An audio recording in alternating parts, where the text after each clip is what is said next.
के हिलने डुलने से और कुछ पति के कराहने की आवाज़ से एकाएक मालती जी की नींद खुल गई। हाथ बढ़ाकर टेबल लैंप जलाया और नज़र घड़ी पर पड़ी। रात के 3:30 बजे थे। देखा तो गोविंद जी हाथों से सीने को दबाए बार बार ओठ भींजते हुए छटपटा रहे थे और शरीर पसीने से भीगा हुआ था। घबरा कर पूछा, बहुत दर्द है क्या? उत्तर में उन्होंने बस सिर हिला दिया। मालती जी ने तुरंत अपने अभिन्न मित्र और फैमिली डॉक्टर अवस्थी को फ़ोन किया, जो 4 घर दूर ही रहते थे। तुरंत ही वह पत्नी कमला के साथ दौड़े आए। गोविंद जी को देखकर उनको अटेंड करने लगे और पत्नी को पास के ही अस्पताल में एम्बुलेंस के लिए फ़ोन करने को कहा। फिर उस अस्पताल के वरिष्ठ हृदय रोग विशेषज्ञ को फ़ोन कराया। डॉक्टर अवस्थी, जो स्वयं में एक अच्छे फिजिशियन थे, उस अस्पताल के विजिटिंग डॉक्टर भी थे, मन ही मन सब स्थिति की गंभीरता को समझ रहे थे, लेकिन एक दूसरे को हिम्मत रखने को कह रहे थे। जल्दी ही एम्बुलेंस आ पहुंची। जल्दी जल्दी गोविंद जी को एम्बुलेंस में डाला गया और अस्पताल चल पड़े। वहां सब तैयार थे। जाते ही उनको आईसीयू में ले गए और उपचार की प्रक्रिया आरंभ हो गई। कुछ देर के बाद डॉक्टर अवस्थी के साथ अस्पताल के डॉक्टर भी बाहर आए और मालती जी से बोले, देखिए मैडम, आपको बहुत हिम्मत से काम लेना होगा। बड़ा मैसिव अटैक है। या तो डॉक्टर अवस्थी थे तो आपके पति को अस्पताल तक ले आए, नहीं तो ऐसी हालत में तो मरीज का अस्पताल तक पहुंचना भी नामुमकिन होता है। यह सुनकर मालती जी ने एक बार कृतज्ञता भरी नज़रों से डॉक्टर अवस्थी को देखा, लेकिन कुछ बोल न सकी। उनके पैरों तले से जमीन खिसक गई। आंखों के आगे अंधेरा सा छा गया और अगर कमला जी उनको थाम न लेती तो शायद वहीं गिर जाती। डॉक्टर अवस्थी जाकर पानी ले आए। थोड़ा पानी पीने के बाद कुछ संभली तो डॉक्टर ने आगे कहा, आपको धीरज रखना होगा। अगले 72 घंटे बहुत भारी हैं। यह समय ठीक ठाक निकल जाए तो कुछ आशा हो सकती है, नहीं तो कुछ भी हो सकता है। आप अपने बच्चों को तो बुला ही लीजिए, और भी किसी को खबर देनी हो तो दे दें। मालती जी कुछ न बोल सकी। चुपचाप अपने पर्स से एक छोटी सी डायरी निकाली, जिसमें कुछ ज़रूरी फ़ोन नंबर थे, और अवस्थी जी को दे दी। वह अस्पताल के गेट के पास के पीसीओ से फ़ोन करने चली गईं। कमला जी उनके पास बैठकर धीरे धीरे उनके पीठ पर हाथ फेरती रहीं। किसी को भी शब्द नहीं सूझ रहे थे। डॉक्टर अवस्थी ने सबसे पहले बड़े बेटे आकाश को फ़ोन किया, जो टोरंटो में एक जनरल स्टोर चलाता है। सुनकर वह बहुत दुखी हुआ और बोला, अंकल, यहाँ भी बड़ी समस्या है। रूबी की कॉलेज की परीक्षा चल रही है। गुन्नू के पैर में फ्रैक्चर हुआ है और स्टोर में जो हेल्पर है वह भी छुट्टी पर गई है। लेकिन आप चिंता न करें, मैं जल्दी ही कुछ व्यवस्था करके पहली फ़्लाइट लेकर आ जाऊंगा। फिर डॉक्टर अवस्थी ने दूसरे बेटे अंबर को दुबई में फ़ोन किया। फ़ोन उसकी पत्नी दामिनी ने उठाया और बताया, अंबर तो ऑफिस के काम से शहर से बाहर गए हैं, परंतु आप चिंता न करें, मैं अभी उनको फ़ोन करती हूँ और जैसे ही वापस आएंगे हम घर के लिए निकल पड़ेंगे। तीसरा और आखिरी फ़ोन सुदूर दक्षिण भारत में रह रही बेटी रेखा को किया। फ़ोन उसकी सास ने उठाया और इस आज समय में फ़ोन करने पर झुंझला उठी। अभी रेखा से बात नहीं हो सकती, वो सो रही है। जब अवस्थी जी ने उनको सारी स्थिति से अवगत कराया तो खीज कुछ कम हुई, लेकिन आवाज़ की तलखी नहीं गई। देखिए, हमें दुख हुआ यह जानकर, लेकिन रेखा की तबीयत भी कुछ ढीली रहती है आजकल। अभी जगाना ठीक नहीं होगा। क्या हुआ है रेखा बिटिया को? घबरा कर पूछा अवस्थी जी ने। अरे, कुछ घबराने की बात नहीं है, वो माँ बनने वाली है। नलिल तो कंपनी के काम से विदेश गया है। रेखा अकेली ही आ सकेगी। हम कल ही उसको भेजने का इंतजाम करते हैं। इतने में अवस्थी जी फ़ोन करके वापस आए। तो देखा कि एक डॉक्टर मालती जी से बात कर रही थी। मैडम, आपके पति का उपचार तो हो रहा है, आप में से कोई भी उनके पास नहीं जा सकता, तो बेहतर होगा कि आप घर चली जाएं। अगर ज़रूरत होगी तो हम आपको फ़ोन कर देंगे। डॉक्टर अवस्थी ने भी उसका समर्थन किया और बताया कि सब बच्चों को फ़ोन कर दिया है, पर क्या बात हुई नहीं बताया।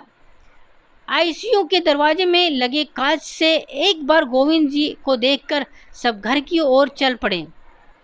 घर पहुंची तो शंभू ने चाय बनाई। थोड़ी सी चाय पीकर वह चुपचाप बैठ गई। किसी भी तरह चैन नहीं था, बस मन ही मन प्रार्थना करती रही कि ये 72 घंटे जल्दी जल्दी बीत जाएं। बच्चे आए तो पिता को अच्छी हालत में देखे। कान फोन पर और आग के द्वार पर लगी थी। बीच बीच में अस्पताल जाकर उसी काश से पति को देख लेती थी। अभी 66 घंटे हुए ही थे कि अस्पताल के डॉक्टर का फ़ोन मिला कि गोविंद जी की हालत सुधरने लगी है। अगर ऐसा ही होता रहा तो हमें आशा है कि जल्दी ही वह खतरे से बाहर होंगे। यह मालती जी की प्रार्थनाओं का असर था या डॉक्टर के इलाज का या नियत का करिश्मा। गोविंद जी की हालत में अशातित सुधार हुआ, यहाँ तक कि चौथे ही दिन उनको आईसीयू से निकालकर स्पेशल केयर यूनिट में रख दिया गया। यहाँ आईसीयू की सब सुविधाएं तो उपलब्ध थी, लेकिन वैसे प्रतिबंध नहीं थे। जब शाम को अन्य मरीजों को मिलने के लिए लोग आते थे, तब एक एक कर के गोविंद जी को देखने की अनुमति मिल गई थी। हालांकि बात करने की अब भी मनाही थी। छठे दिन की दोपहर तक थोड़े थोड़े अंतराल पर सब बच्चे पहुंच गए और शाम को मिलने के समय का इंतजार करने लगे। शाम को जब अस्पताल पहुंचे तो डॉक्टर गोविंद जी को देख रहे थे। मालती जी भी अंदर ही थी। जब डॉक्टर ने सुना कि उनके बच्चे आए हैं तो नर्स को कहकर गोविंद जी का पलंग सिरहाने से थोड़ा ऊंचा कर दिया और मालती जी ने उनके बाल सीधे कर दिए। बच्चे जब उनको मिलने अंदर गए तो खुशी के स्थान पर हैरानी हुई। ऊपर से तो यही कहा, ओ पापा जी, हम तो डर ही गए थे जब अंकल का फ़ोन मिला।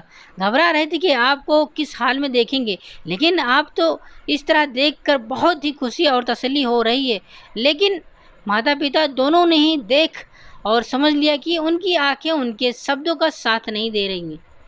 मन के भाव आंखों से प्रकट हो रहे थे कि आप तो अच्छे भले ही मम्मा ने नाहक हमें डरा दिया और हम सब काम काज छोड़कर दौड़े आए। पिता ने धीरे से मुस्कुराकर हाथ हिलाकर उनका अभिवादन किया। तभी नर्स ने कहा, आप लोग प्लीज़ बाहर चले जाएं और एक एक कर इनसे मिले, लेकिन ध्यान रहे कि ये अधिक बातें ना करें। अभी मुझे इनको एक इंजेक्शन देना है, तब आप आ सकते हैं। मालती जी को छोड़कर सब बच्चे बाहर आ गए और वहीं पड़े एक बेंच पर बैठ गईं। दामिनी ने कुछ तीखी आवाज़ में कहा, यहाँ तो सब ठीक ठाक है, हम तो डरते हुए कुछ और ही सोचते आए हैं। आकाश ने कहा, मेरे घर में कितनी परेशानियाँ चल रही हैं। मैंने सब कुछ अवस्थी अंकल को भी बताया था, लेकिन उनका कहना था कि मुझे हर हाल में आना ही चाहिए। अंबर भी मन की बात कहीं मैं पीछे नहीं रही। हम तो रास्ते भर यही सोचते रहे कि पापा जी के बाद मम्मा का क्या होगा, कहाँ रहेंगी वह, किस तरह रहेंगी। हमारा तो 2 कमरों का छोटा सा फ्लैट है जहाँ आए दिन पार्टियाँ होती हैं। ऐसे माहौल में मम्मा का वहाँ गुजारा मुश्किल है। आकाश भैया आप। लेकिन आकाश ने बातचीत में ही काट दी, ना भाई, मुझसे तो कोई उम्मीद मत करना। याद है मुझे पिछली बार मम्मा पापा जी जब वहाँ आए थे तो मम्मा खुद भी कितनी परेशान हुई थी और हम सबको भी दुखी कर दिए थे। 6 महीने का वीज़ा था तो भी 1 महीने के बाद ही पापा जी को उनके लेकर वापस आना पड़ा। सब रेखा की तरफ से देखने लगे। रेखा ने भी हामी नहीं भरी, बोली, मेरी तरफ से इस तरह का क्या देख रहे हो? मैं तो खुद कितनी मुश्किल से इस संयुक्त परिवार में दिन काट रही हूँ। मैं ही जानती हूँ, बस इंतज़ार कर रही हूँ कि कब नलिनी को विदेश में कोई अच्छी नौकरी मिल जाए और मुझे इस ज़िंदगी से मुक्ति मिले। ऐसे में मम्मा की जिम्मेदारी ना बाबा ना, और अब मामा अकेली कहाँ हैं? दामिनी, हम तो यही सोच रहे थे कि तभी मालती जी को आते देखकर सब चुप हो गए। आकाश ने फुसफुसा कर कहा, इस बारे में बाद में विचार करेंगे। तब तक मैं पापा जी से भी बात करूँगा। इस बारे में जल्दी ही कुछ फैसला हो जाना चाहिए। मालती जी आई तो इतने दिनों के रुके ही आंसू बह निकले और वह आकाश के कंधे पर सर रख कर रोने लगी। आकाश ने कहा, मम्मा अब यह रोना बंद करिए, सब तो ठीक ठाक है। पापा जी अब तो स्वस्थ हैं, हमें तो उनको देखकर बहुत तसल्ली हुई। फिर सब एक एक करके भीतर गए और पापा जी को देखकर आ गए। आकाश ने कहा, मामा आप बहुत थक गई हैं, आज आप घर जाइए, मैं रात को पापा जी के पास रहूँगा। मालती जी सहमत हो गई और कहा, ठीक है, तुम खाना खाकर आ जाना। नहीं मामा, मैं तो अभी थोड़ी देर पहले ही पहुंचा हूँ और आते ही खाना खाया है, अब मैं कुछ नहीं खाऊंगा, आप जाइए। सब घर चले गए तो आकाश कमरे के अंदर चला गया। गोविंद जी तब तक थक कर सो गए थे, वो भी वहाँ पड़ी कुर्सी पर बैठ गया और आंखें मूंद कर कुछ सोचने लगा। घर पहुंचकर मालती जी सब बच्चों से बड़े स्नेह से मिली और सबकी कुशलता पूछी। कुछ देर तक बातें करने के बाद उन्होंने कहा, चलो अब खाना खाओ और आराम करो, बहुत थक गए होंगे। खाना खाकर वह भी अपने कमरे में सोने चले गए। आज उनको बड़ी राहत महसूस हो रही थी, बच्चों के आ जाने से बहुत ताकत और हिम्मत अनुभव कर रही थी। जल्दी ही उनकी आंख लग गई, न जाने कितनी देर सोई हुई थी। वह के प्यास लगने से नींद खुल गई। पानी पीने के लिए रसोई की तरफ जा रही थी कि अंबर के कमरे में रोशनी देखकर उधर मुड़ गई। दरवाजे के पास से पहुंची थी कि भीतर की आवाज़ थी, भैया अब क्या सोचा है, क्या करना है? उत्तर दामिनी ने दिया, हम तो माँ जी के बारे में चिंतित थे कि वह अकेले कैसे रहेंगी, अब तो दोनों का ही प्रबंध करना होगा। सुनकर चौंक गई। मालती जी ने अंबर से कहा, तो ठीक है, वही होगा जो आकाश भैया ने कहा है। पापा जी को चाहिए कि अब अपनी वसीयत लिख दें, यह घर बेच बाज कर पैसे हमें बांट दें, उनके रहे का इंतजाम किसी ओल्ड एज होम में कर देंगे, वहाँ उनको अपनी कंपनी भी मिलेगी और हमें भी उनकी चिंता नहीं रहेगी। जो भी खर्च होगा हम मिल कर उठा लेंगे। आज रात आकाश भैया पापा जी से बात कर लेंगे। दामिनी ने कहा, ठीक तो है, सब कुछ जितना जल्दी हो जाए अच्छा है, अब तो 13 दिन तक रुकने की भी कोई ज़रूरत नहीं है। रेखा ने कहा, भैया मेरा हिस्सा भी बराबर का होना चाहिए, मेरी सास ने कहकर भेजा है कि जायदाद में तुम्हारा भी हिस्सा है, लेकर ही आना। मालती जी से और सुना नहीं गया। यही हमारे बच्चे हैं जिनके पालन पोषण पढ़ाई लिखाई पर हमने अपना पेट काट कर पैसे लगाए कि ये अपने पैरों पर खड़े होकर अपना जीवन आराम से चलाएं और बुढ़ापे में हमको सहारा दें। अब जब ये अपने जीवन में सुखी हैं, खुश हैं, तो इनकी नज़र इस मकान और हमारी जमा पूंजी पर है। हमको ओल्ड एज होम में भेजने की इच्छा है। क्या इसी दिन के लिए लोग संतान की इच्छा करते हैं? पैर घसीटती हुई अपने कमरे में आ गई। प्यास से गला सूख रहा था, जीभ में कांटे उग आए थे, लेकिन ना तो पानी पीने की इच्छा रही थी और न रसोई तक जाने की हिम्मत। ध्यान बार बार पति की ओर ही जाता था। हे भगवान, आकाश ने अगर यही बातें अपने पिता से कही होगी तो उन पर क्या बीती होगी। वह डर गई कि जो अनहोनी इतने भारी दिल के दौरे से नहीं घटी, वह इस आघात से न घट जाए। वह अपनी पति की सलामती के लिए ईश्वर से प्रार्थना करती रही।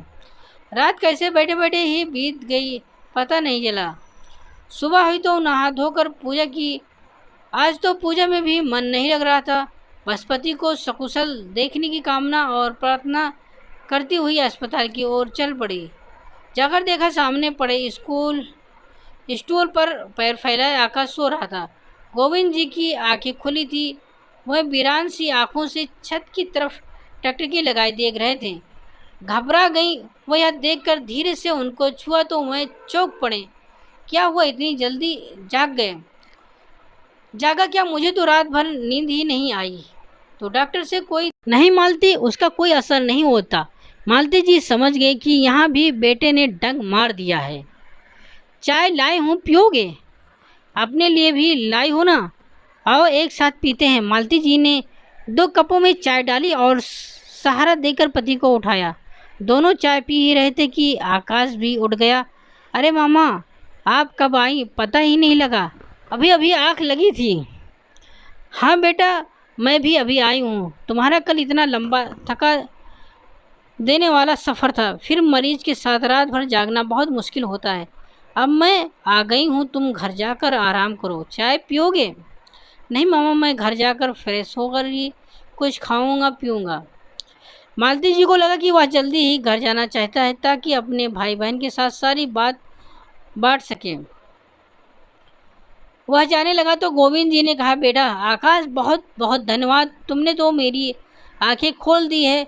मुझे तो कभी वसीयत करने और मकान बेचने का ख्याल ही नहीं आया। आज अवश्य अंकल को कहना कि वकील को लेकर यहीं आ जाएं।